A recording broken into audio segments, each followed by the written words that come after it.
Welcome to TRTA 101, keeping retired educators informed. Today's subject is the TRS Pension Fund. And now, here's Tim Lee and Ronnie Young. All right, good afternoon, everybody. I am so glad you're here, and I was thinking of a new way to say hello to everybody, and I'd come up with something like hello to all of you who care about TRS and our Texas educators. Trying to think of a new way to do our introductions and hellos, but I feel like we've done this long enough that the audience is just really kind. So if you like certain ways that we open, great. That was a pretty snazzy intro by Roy. So thank you, producer Roy, for doing that. I'm really happy to have a guest today. But before we get started, I just want to say, please feel free to use the chat box, whether you're on YouTube Live or if you're watching this on Facebook. If you wouldn't mind going to those platforms and clicking on any of the buttons that help drive more people to us by liking the video or thumb up or whatever your platform is, that if you can help by giving us a thumbs up or a like, that'll be great. And engagement is always wonderful. So even if you just say hello, I think that would be really appreciated, because as you get engagement on the platform, then you get more people to watch. Now, if you're talking to your kids and grandkids and they say, I want to be a YouTube star someday, I'm not aiming to be a YouTube star. But what I am hoping is that our platform, which is, we're not monetizing this in any way. We just want people to get the information. So one of the best ways for us to get further reach in all of these social platforms is to be social and communicate. So Joe, Pam, Dora, Diana, thank you so much for saying hi and checking in. We'll go to some questions as we go on here, but we're going to go ahead and add our guest today. I am so happy to have my longtime friend and somebody who has just worked with TRTA for a long time, worked with TRTA, but also has been a part of the teacher retirement community for many years, Ronnie Young. So let's go ahead and add Ronnie. Ronnie, how are you doing today? I'm doing great. Thank you, Tim. Glad to be on the show. Excellent. All right, Ronnie, we're going to have some fun. We're going to talk about actuarial soundness. I mean, is there a better thing to talk about on a Friday afternoon than actuarial soundness? I think only if you're going to sleep. All right. Only if you're going to sleep. Okay. All right. Well, we probably have a lot of Ronnie fans that are going to check in just to say hi to Ronnie. But Ronnie, for those of you who have not had a chance to meet you yet, can you tell us kind of your background and just a little bit about yourself? Sure. I went to work for the teacher retirement system as the chief financial officer. Then I became the deputy director, and then I became the director in 2003 or 4. I can't remember. Somewhere around there, I was director for about 10 years. I decided to retire, and the next day, Tim taught me to come into work for TRTA. So I've been working with Tim and TRTA every year since then. I really appreciate the opportunity to give back to retirees. I know they earned it. My daughter's a teacher. She's in the year 26. So I know it's very important. And I live in Fredericksburg, and I used to go to the Capitol. I was in the Capitol 25 sessions for 50 years. So that shows you how old I am. But I'm going less and less, and Tim is doing more and more. I appreciate that very much. Well, Ronnie's been one of the three musketeers before we developed a big capital team that we have. It was a lot of times it was Bill Barnes, Ronnie, and me. And we've been to DC, and we've been to Austin, and we've been everywhere in between. I've said it before, and I'll say it again. I consider Ronnie to be my mentor in this job. He's just, absolutely one of the best people that I've ever had a chance to work with. So we're going to lean in a little bit on Ronnie's wisdom today. As the intro said, we're doing a new series. It may not always include Ronnie. Some of these may include Ronnie as we go ahead, but 2026 is an interesting year for us as we look ahead to 2027. We reflect a little bit on 2025. It wasn't necessarily a TRS session in 2025. And so we're definitely focusing on what can we do to make 2027 a little bit better for us. And I think one of those areas that we have to always continue to educate is around this idea of actuarial soundness. And last episode, Ronnie, we talked a lot about what happened in 2025 that caused our TRS to go from a better financial position to a not as good a financial position. And we did a story about how the TRS pension trust fund was no longer actuarially sound. And that got a lot of questions coming back to me about what does this mean? Has somebody run off with the money? Or, there were a lot of different theories that people had about it. And I decided that it's important for us as educators to be able to communicate, factual data, factual information. So on actuarial soundness, that's one of those topics that really can have so much to do with how we as an organization effectively improve retirement security for our members and all TRS retirees and members. So as we get started, everyone, I just want to talk about, what is this concept of actuarial soundness? And Ronnie, when we think about actuarial soundness, a lot of times what we're talking about is a legislator's guide to whether or not the system meets certain conditions to potentially help retirees. But in a kind of take a step back from that and say, what is the purpose of actuarial soundness? What is it that we're trying to say when we're talking about actuarial soundness? Okay, to put it in English, I asked AI what the answer was, and the answer was the money coming in is expected to be enough to pay out the benefits over the long run. So the whole idea is that we want to make sure the system that not only takes care of me, my current retirees, and our other retirees, but future retirees, all the teachers contributing. So the whole idea is that we pay enough in and we invest the money to earn enough to pay it out to make sure that we can pay the benefits forever. So it's a long-term event. The tricky part, though, is some people think you should be fully funded. Well, that's like saying your mortgage should be fully paid up, which is great, but at different points in time, you have a unfunded, you haven't paid all your mortgage off, but you're going to pay it off and you're still doing okay. So the real issue is, what does it mean to be sound? I would argue that it means you have enough, you're paying in enough to pay off the unfunded liabilities at some point in time. AI would say it should be fully funded. I just saw where Ford Motor Company just put in $600 million because their assumptions about mortality were wrong, and so they know people are living longer, so they have to put more money in it. So all of these assumptions are tied to how long people are going to live, how many people are going to retire, how many new teachers come in. There's a lot of factors, but the bottom line is there enough money to pay benefits over the long run? So when we're talking about paying benefits over the long run, and we're talking about the system not meeting this definition of actuarial soundness, one of the things that our members, Ronnie, our members, some of them are 62 years old and some of them are 102 years old. And if we hear that information about how our system isn't actuarially sound, there are times that it can make people think, well, am I going to get my retirement benefit? Is there any retiree out there today under the TRS who's retired today in jeopardy of losing their retirement benefit?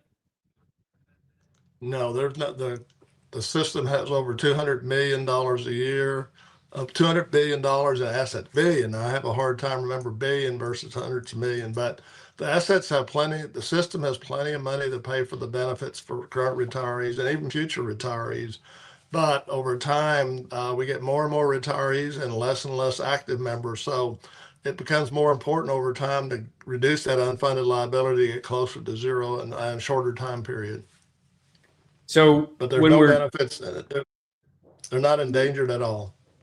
Great. So current retirees, the biggest concern that we should have about actuarial soundness does not have to do with whether or not their monthly retirement benefit is going to be safe. It is more of a question of will it be able to be improved, which I think we're going to get to in a few minutes about how this concept can play into that idea of whether or not benefits can be improved when the legislature is in session, and what does that actuarial condition really do for a legislator or the options it puts on the table. So we talked a little bit about, soundness. It's the idea that is there enough money coming in that over the long term, we're going to be able to pay out the benefits that are promised. And so we're looking at a shortfall. But I think I heard you say earlier that, for our active school employees, in that mortgage example, if I have an active teacher who's paying into the system and that teacher is 35 years old, the idea that the pension system has to be 100% funded is great. It's great if we were that position, but that 35-year-old is not collecting their retirement, next week, right? That's correct. So that 35-year-old retiree will work at least another 25 years, 30 years. And during that time, the mark, if you just earn 7% investment assets, you more than double and even triple that money. So the bottom line is, if you were fully funded, it'd be great, but then you'd be overpaying for it for those current teachers. So right now, the new teachers contributing money, they're actually helping pay off the unfunded liability because their benefits the contributions are more than enough to cover their benefits projected out over their lives. Okay, so we've talked a little bit about what actuarial soundness is, and that when we have fluctuations either in earnings or in public policy, that there are times where the legislature will be in a session and we'll get a report from TRS, or TRS will just put out a report saying, hey, based on the previous year and all of the other projections and expectations and variables that we use to calculate this, our unfunded liability went up, or the amount of money that is owed to the retirement system over the next 30 years, that amount has actually gone up instead of gone down. And we in Texas use a threshold of being able to pay off or pay down that unfunded liability within, is it 31 years? Is that what it is, Ronnie? Yes, it's 30 plus 1, which is 31 years. Yes. Okay. So but that's the threshold to ensure that if it's below that, the legislature can give benefit increases. If it's above that, then theoretically they can't give benefit increases, although I would argue they could if they pay for them fully, but they can increase the unfunded liability if it's above 31 years, the funding period. So one of the key takeaways, and I'm going to dive into all of that as we talk about benefit adjustments, and as TRTA members, what are we going to do with this information? One of the key aspects of looking at unfunded liability is whether or not your funding strategy is bringing that unfunded liability down over time instead of having it go up, in perpetuity or forever. So I think in Texas, we've been far more effective especially in the last decade, trying to find ways to turn that curve from going, our unfunded liabilities going up to our unfunded liabilities coming back down. So previous legislatures, though, in 15, 20, 30 years ago, it wasn't necessarily the case. And I know that we have some data that we shared last week, and we've got some data that we can share again. I think there's a slide that we have, Roy, that talks about how the retirement system has actually built up some more unfunded liability because of decisions that were made in the 1990s. So, just a brief bit of history, Ronnie. Look, Roy, can you click on the slides and we'll go to one of those slides that I want to talk about. This one right here. So, during the 90s, the legislature provided significant benefit enhancements for retirees without funding these increases, and lowered the state contribution rates, significantly increased the unfunded liability and funding period time. So this is one of those scenarios, Ronnie, where there was something good that was going on. Retirees were getting some major pay increases on their retirement benefits. But while they were doing that, the legislature was decreasing their actual contributions to the trust fund. So can you tell us a little about what was going on in the 90s that created this, unique situation for us? Right. During the 90s, the stock market went on a tear and went way up. And so the legislature saw it as an easy way to give, and the retirees had not had any cost of living adjustments in a long period of time, kind of like they were last session. And so the legislature started giving benefit increases through the 90s through this thing called the CPI catch-up. And by 2001, they actually had all retirees up to 15% ahead of inflation. But they also, in 1995, they lowered the state contribution from, it was over 8%, and they lowered it to 6% for about 15 years. So that not only did they make the system trust fund eat up all the benefit costs, they also put in significantly less money. And as a result of that, if they had just put in the 7.31%, which is what it had lowered to right before 95, about a third of the unfunded liability would be gone. They would have put in another $6.5 billion, but over 20 or 30 years, that's over 20 somewhat billion dollars. So the unfunded liability would be significantly less if we just kept the contributions the same. And if we had paid for the benefits, it would have even been less. So that was a significant impact to the fund, and that caused it to put it in words in the current situation right now.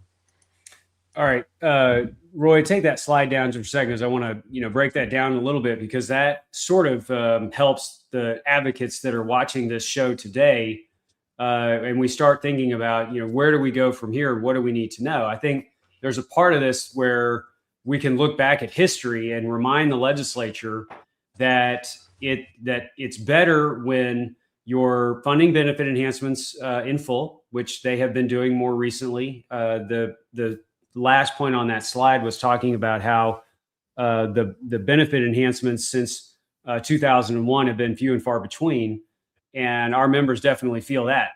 But the other thing that we can learn is that we have to point out to the legislature that it's not just economic trends over the last decade or during the downturn in the markets after the pandemic and that roller coaster, and then prior to that in 2008. You really had a fundamental shift of contributions as well as increased liabilities. So we helped people, but we lowered our overall financial contributions to TRS. And we as a state went a long time before we raised those contributions back up. And Ronnie, at the time when this was going on, was the pension system 70% funded, 60% funded? I mean, what did the actual funding picture look like for TRS back in those 90s? In the late 90s, the fund was actually over 100% funded. And so that was part of the logic. Now, the market had been built up. And so when they did the 2001 benefits, after they did that, the market crashed, and the fund went down like $30 billion in a short period of time. And so the problem was that to get back up, build the market back up, it took many, many years to about 2008, and then the market crashed again. So we've had a number of cycles, and that, I guess that's a big concern right now. The market's been going up and up and up. At some point, it's going to come down. That's the reality. So when it does, that will put us back in a longer waiting period to get back to a 31-year funding period. So when we're talking to our elected officials, or if we're meeting with our school superintendents, or we're talking to our active teachers, we, retired and pre-retired school employees, are all affected by the overall financial health of the TRS. It's true. We agree that there's no retiree that's in jeopardy of losing their monthly benefit. What we are potentially trying to improve is that monthly benefit would be improved when the legislature comes back and meets, because the teacher retirement system, their board of trustees can't give retirees a raise. The governor can't give retirees a raise. I mean, this is something that has to be done as an act of the legislature. And the other side of that is that if we got 1 million school employees out there, our role as an association is to protect their retirement security, so that someday when their time is done in the classroom or working for the school district, that they're able to retire with the same security that our current retirees have. So when we're talking about actuarial soundness and who is affected by this concept of the system having enough revenue to pay off its liabilities and eventually have all of the money in the bank to cover those liabilities fully. It's all of us, right? It's all retired and active. We all have some stake in this game. So as we think about that, and we're coming to the action that is potentially needed for the TRTA members, when you think about the next legislative session, Ronnie, knowing that the pension system is has this situation where we're not in actuarial soundness, what are the action items that you think of first that we as an advocacy organization really need to be focusing on and educating legislators about? Well, we need to increase contributions. Unfortunately, that's the only way to really make the system sound. I mean, the other choice is to decrease benefits for new retirees, and the legislature has periodically done that when they went from a 3-year to 5-year final average salary, when they said if you retire before 62. So there's now like 7 or 8 tiers, whereas when I was working, there was only 1 tier. So they've made changes, but the only 2 ways to improve if the stock market went through the roof and it doubled, then we would be home free, but I wouldn't hold my breath on that. So the investment gains are a significant part, though, because it take 1% investment return is about equal to 4% contribution. So even though contributions are important, the market investments are critical. So we need to pray that the market value goes up, that the investment returns go up above the 7% so they can have positive gains. And then we still need to look at contribution increases as the only other option, because I don't think we support any reduction in benefits. So what are the contributions? So our folks know contributions are coming from multiple sources, and we'll just focus on kind of the big picture ones. But what are the contribution sources, Ronnie? Okay, theoretically, the state contributes 8.25%. The employees contribute 8.25%, and the districts only, not higher ed, contribute 2%, but only on the minimum salary, up to the minimum salary. So, up to the minimum salary. So they're contributing probably 1.2%.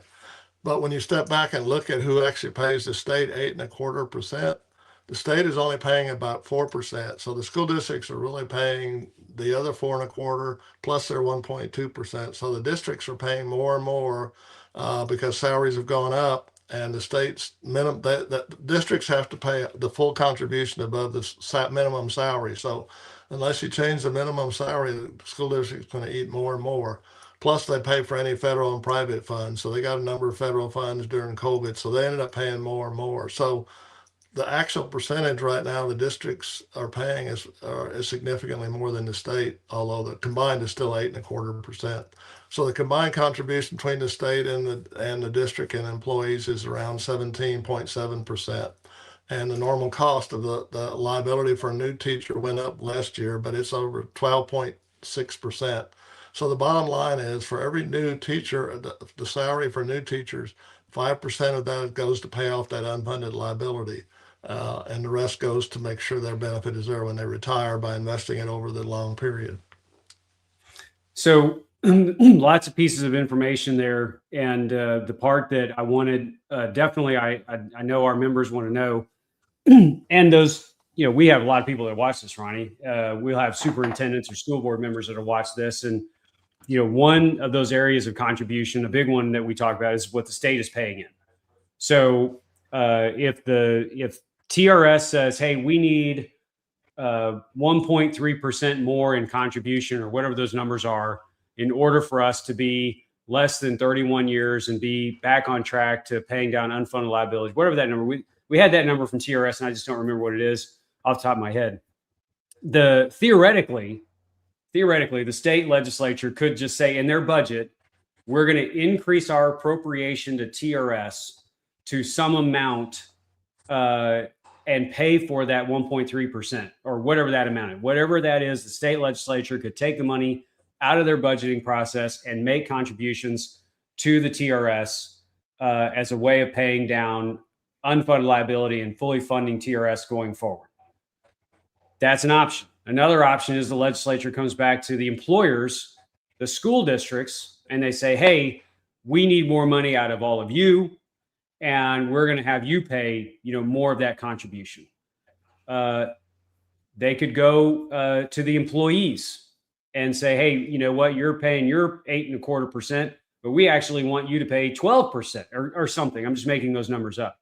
But the idea is the legislature is the group that will establish the funding priorities for the TRS, looking at these contributors and saying, all right, well, if we need X in new contribution, we're either going to make it all ourselves, we're going to take all from the actives, the employees, the employers, or what they've done in the past, since I've been here for 21 years, is what we always call the shared pain approach, is that they just take everybody and everybody has to put a little bit more in to potentially make changes to the TRS. Now, first of all, make sure that's right. And then the other thing I'm going to say is, and you can respond to it, is that if we don't do that, if we don't find a way to get the pension system to be back on a track to some kind of solvency picture where we're paying that unfunded liability down over time,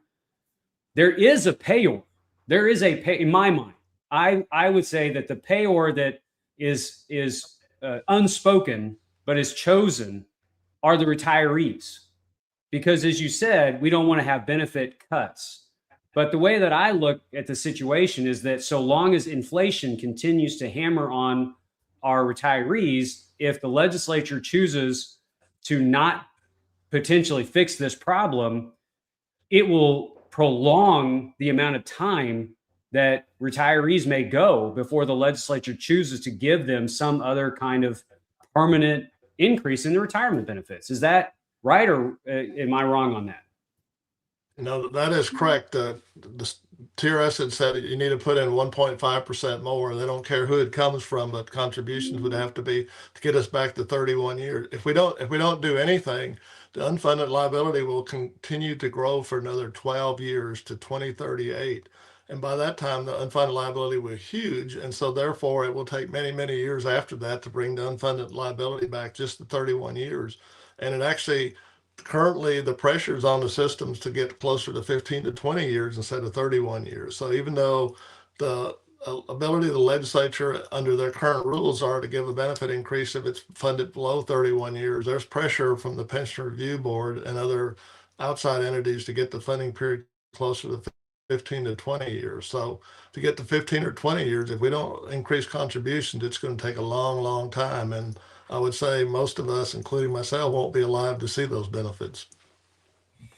Well, we've talked a lot about the action that's needed. We've talked about who's affected, and we're getting ready for what is a very important legislative session. Not that there isn't a not important legislative session. So as TRTA is gearing up for this coming legislative session, it's my belief that one of the most important things that our members can be doing right now, especially with the primaries that are unfolding all over the state of Texas, is to be reaching out to these elected officials and these candidates for office and saying to them, our teacher pension fund, which is over $200 billion, which is a huge part of the Texas economy and is my retirement security, it needs to be focused on. It needs a shot in the arm to help make that system better. And that's probably going to cost some money in the state budget. So that should be our priority for what number are we on now, Ronnie? Is it the 90th, 91st legislative session? What are we going into? Whatever the next one is. I've lost. You said you've been to 25. I've been 25 sessions, but I can't remember what the first one was, so I'd have to add it up. But we're either 90 or 91st. I'm thinking we're in there somewhere. Yeah, we're in there somewhere. My first was the 2027, an odd number of years. Okay, yeah. So we're going to this, whatever the next legislative session is. You elected officials, your job that you're asking for us to vote for you, especially for us as TRS retirees, is get that system back on a funding plan that pays down that unfunded liability. So I want to touch on this just quickly, Ronnie, because I said in my last broadcast that it was a good thing that happened, but the outcome was it moved our financial picture in the wrong direction for TRS. We gave our active school employees a raise last session. The legislature decided that it was time to have our active school employees make more money. Great. That's awesome. Why did that have a negative impact on the TRS by us giving a raise to our active teachers? The actuary has some assumed payroll growth every year, and as you get closer and closer to retirement, generally your salaries don't go up a whole lot. That's built into the model. The problem is when you give people a significant increase right before they retire, or say 3 to 5 years before they retire, TRS doesn't have very long to invest that money, only 3 or 5 years. So basically the bottom line is the amount of everybody who's close to retirement and even further away, their benefits went up significantly based on the pay increase, but the legislature did not put any money in. So the bottom line was that caused the system's unfunded liability to go up $5 billion, projected over lifetime of all the members, and it increased the funding period from 28 to 35 years. So if we hadn't done that, if we had paid for it up front, it would have cost $5 billion, which obviously they weren't interested in doing. But it also, if we didn't have that, we probably would have been at 27 years and continuing to drop 1 year every year. So it had a significant impact, and we pointed it out during the session, but they weren't willing to make any changes. I think they told us we'll work on it in the future. So now the future is coming up. Yeah, I agree with that sentiment, and I think that as I've talked to leadership in the legislature since the end of the last session, the concept has always, been that legislatures can only seem to take so many bites at different items at a time. And we, TRTA, worked in good faith with leadership and budget writers and everybody else to represent our members' interests as well as the interests of all school employees in TRS, saying, hey, if you don't pay for it now, it's gonna come back in a way that, we've all worked for so long to make the retirement system more financially stable. TRS does a great job. And the legislature has done a great job over the last, decade plus of really good, strong, fiscally sound policy relating. I mean, could they have done more? Absolutely. But have they done steps over time? Yeah, they've done good steps that we've all been a part of. So now we feel like we've gone backwards a little bit. But I don't think, from what I've heard so far, Ronnie, that the legislature is choosing to run away from it. It's disappointing for us who are on the front lines as TRTA members that we, kind of took it on the chin with this passed down unfunded liability.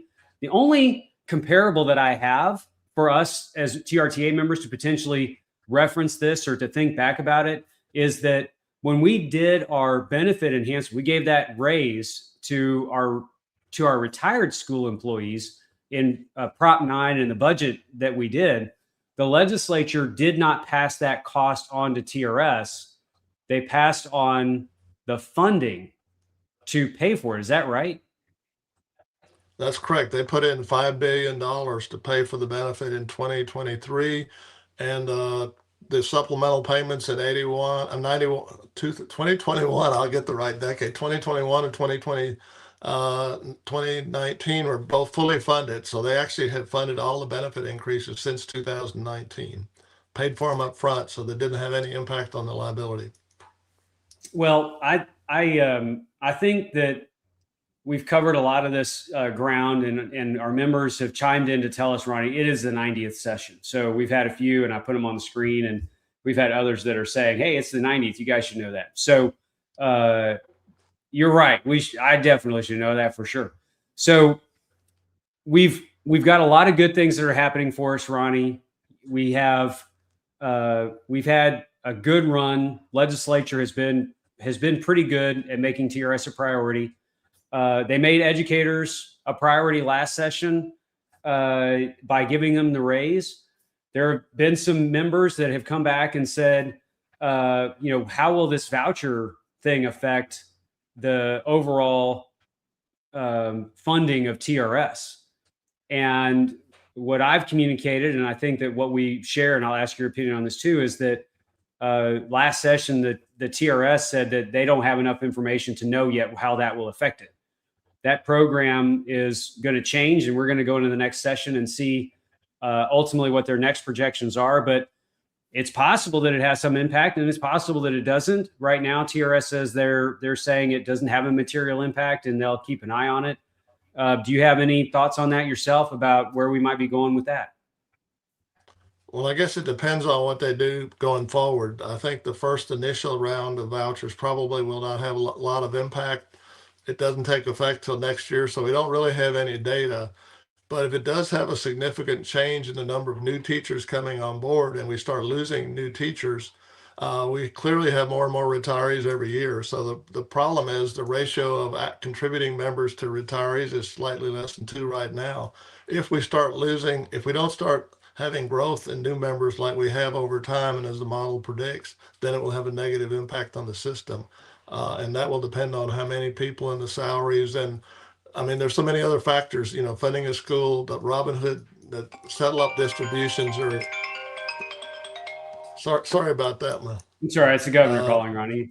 So there's a lot of other factors, but theoretically, it will have a negative impact, but it may be minor if we just lose a few teachers. But if we start losing more and more and the number of active teachers actually declines or doesn't stays even only, then it will have a negative impact on the system. Ronnie, you've been around TRS, you've been around government, state government a long time. You've worked with us, and as I kind of come to the end of this conversation, but is this the time for educators, retired or active, to stop participating in associations like TRTA? I mean, are we at a point in our history, in our future, where some of these decisions just don't matter as much and they won't be as big as maybe repealing WEP and GPO? Or, is the future of what we have to do still pretty significant that people need to be involved? And what would you tell those folks? I would say we're at a critical point where we need to muster all the resources we can, because the pension fund is doing a pension defined benefit study. If we don't fix the unfunded liability, it's going to increase. It's over $60 billion, which is way more than it's about equal to 1 year's payroll for all the public school systems. So it's huge. So we're at a critical point, even defending whether we have a defined benefit plan. If you look at the employees' retirement system, they ended up with a hybrid plan. So if we don't, we have to be careful to protect the benefits for future retirees as well as the current, and make sure there's options for benefits, because in the employees retirement system, they're putting in $500 million. The state is putting in $500 million a year to pay off the unfunded liability. That number would be huge if they tried to convert. So I think we're at a critical point with no telling what the stock market will do, but I think it's critical that we get all the resources we can and educate people and make sure we battle to keep the defined benefit plan going, and to make sure our current retirees get benefit increases, and future retirees also have some hope of having a defined benefit plan when they retire. When we look at all of the things and the challenges and opportunities for change and growth and work that we have ahead of us, Ronnie, I think my question that I have rolling around in my head is one raise in 20 years good public policy for the state of Texas when it comes to our TRS retirees, knowing that not everybody, received the raise to begin with? But is it fair for the legislature, in your opinion, to tell retirees to just sit back and wait until the next time? Or should we every session be going in there and really working with legislators and impressing upon them that they are the protection for us when it comes to inflation? Right. I think the older retirees especially are still hurting significantly. I would say they're way more than 30% behind inflation. The newer retirees have generally had a slightly higher salary increase, so while they're hurting, their benefits have gone up. And for example, with this new teacher pay increase last session, those people retiring in 3 to 4 years will have higher benefits than they would have. So I think it's not fair to have no benefit increases. I don't think we can afford to make an automatic cost of living adjustment. That would make the contributions through the roof and would probably ensure we don't have a defined benefit plan. But there ought to be some way of continually addressing. We ought to be studying the impact of inflation on all of our members. And clearly, it costs a lot if you give everybody a benefit increase, but there's ways to deal with the older retiree increases over time to make sure you adjust for the fact that salaries were much lower 10, 15, 20 years ago. So those are all factors that should be considered. But I think there should be an ongoing impact, not just on the actuarial impact of the system, but on the impact of retirees and the impact of inflation. And I think we should have a study done every couple of years to show how our retirees are hurting as a result of not having benefit increases. I agree. All right, Ronnie. Well, we've been on here for about 40 minutes, and my pre-show notes had a lot of slides, which, Roy, I appreciate you working on, and we may just publish those in our inside line so that people have them after this show is over. But when I sent this to Ronnie and Roy earlier, I talked about, what is actuarial soundness, which I believe we covered that, making sure that we have enough revenue to cover our future liabilities. Why does it matter? Well, it matters because we want to protect our defined benefit plan. We want to make sure that all of our current actives retire with a quality retirement benefit. And we want to make sure that the legislature has a path to giving current retirees benefit enhancements and not having a potential reason to not do that by saying that the system isn't actuarially sound. Who's affected? Well, it's only 1 million Texans. It's all active school employees. It's all current retirees. I would argue that most Texans are affected as to whether or not TRS is healthy, because a lot of our retirees are integral parts of the economic engine of communities all over Texas. And so that current TRS payroll, Ronnie, if I'm not mistaken, is at least $1 billion a month. So when you look at how much money is over $1 billion. So when you look at how much money is paid out in benefits, those dollars are spent in the local economy. So everybody's, affected by this in some way, in some spillover style way. So when is action needed? TRTA members, action is needed right now. We need our legislators to hear your voice. We need to have you visible. We need to have you reaching out to new retirees, to members who have not renewed their dues yet, or people that are just kind of waiting for that next thing to happen. Right now is the time to get involved. So your political officials are trying to find every single vote that they can. Just as we were talking, Ronnie, my pop-up showed that Lieutenant Governor Patrick has unveiled his first round of interim charges. There may be something there about TRS. I don't know. I haven't had a chance to see that yet. And maybe there'll be, another set of interim charges that has us listed. So we'll take a look at that and report on that if we need to. And then I said, how should our TRTA members proceed? So my advice to everybody today is be knowledgeable, be informed, stick with us as we continue this series. We've done actuarial soundness today. I'm going to pick the next, topic that we'll do, probably go another week in between, and then we'll come back live early February. And, really look forward to this series. And if you have a question that you want to know more about that would fit into a TRTA 101 discussion, something you've always wanted to understand about the raises, or what's a 13th check, or anything that you would like us to go deeper dive so that we can continue to educate and inform you, so that you can take that knowledge and work with your elected official and your fellow TRTA members and school employees. Let's do that together. So I want to thank everybody for joining us today. Had a strong audience here. Thank you so much. Y'all have a great weekend. Ronnie, thank you so much for being with me. And we will see you next time on TRTA Live. Take care. Bye-bye.